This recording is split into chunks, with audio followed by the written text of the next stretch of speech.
Mid-year performance reviews are a really great way to gauge the progress an employee has made. They help you and your employees see where they are going really well, where they are doing great, and also where there are still areas for improvement. They're a perfect opportunity, though, to also check in whether the goals and priorities you've set at the start of the year are still realistic and in line with the overall organizational goals. Let's be honest, often these goals do change throughout the year, and then at the end of the year, we are measured against something that's not even on the agenda anymore for the organization. So you want to check back that you're both still aligned on these goals. You want to start to understand where they stand and what can be done. So if done well, these mid-year performance reviews can be a secret weapon to really make sure that the employee is successful by the end of the year. Let's talk about the 7 key success factors for performance reviews. Mid-year performance reviews and performance reviews in general will be more effective if they are part of a regular one-on-one meeting cadence you have with your employees. So if you only meet once or twice a year to talk about the performance and the progress and the goals,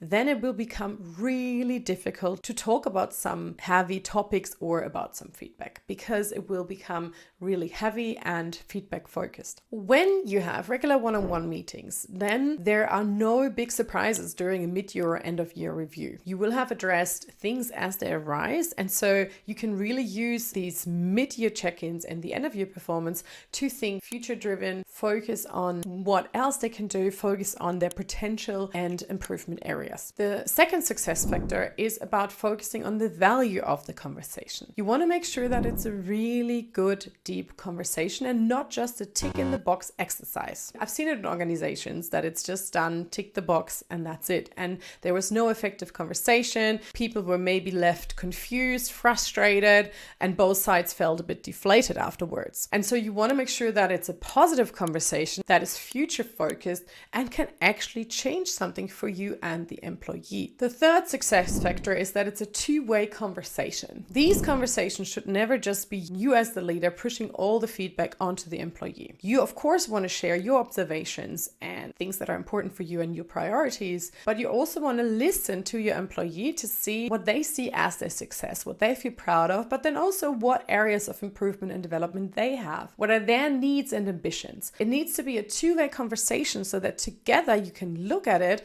and define the further actions. The fourth success factor is that it's future focused and not just looking at the past and looking at everything that maybe has gone wrong. You want it to be, especially in the mid-year review, you want it to be future focused. There's still 6 months to go. There's still a lot of work that needs to be done and a lot of potential that they can reach. Your employees can't change the past, but they can still make changes for the next 6 months. It's good to reflect on the past, of course, but then important to look forward and look at what you can do and achieve together. Success factor number 5 is that it needs to be a transparent process and no hidden agendas. These performance reviews can be really anxiety inducing on both sides, of course, but especially on an employee side, because they might be a bit scared of feedback. They might have had bad experiences in the past, and so they might feel very nervous. So you want to be very transparent about that this process is coming up, that you are going to send invites to everyone, and what is going to be discussed. And of course, you want to build on that trust and these relationships throughout the year so that they don't feel like they don't know you or can't trust you in these conversations. Success factor number 5 is to make sure that your evaluation is as objective as possible. You want to start to look at facts and figures. You want to start to work against your own bias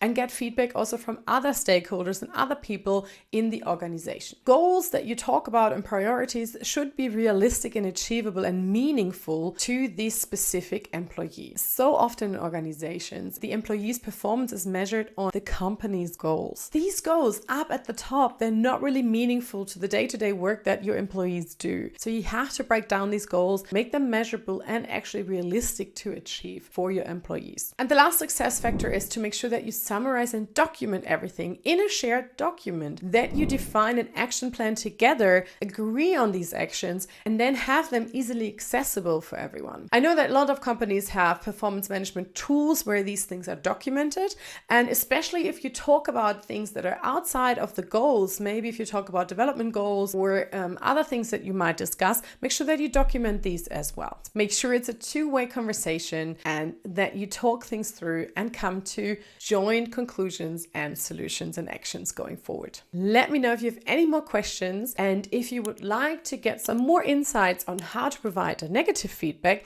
check out this video next.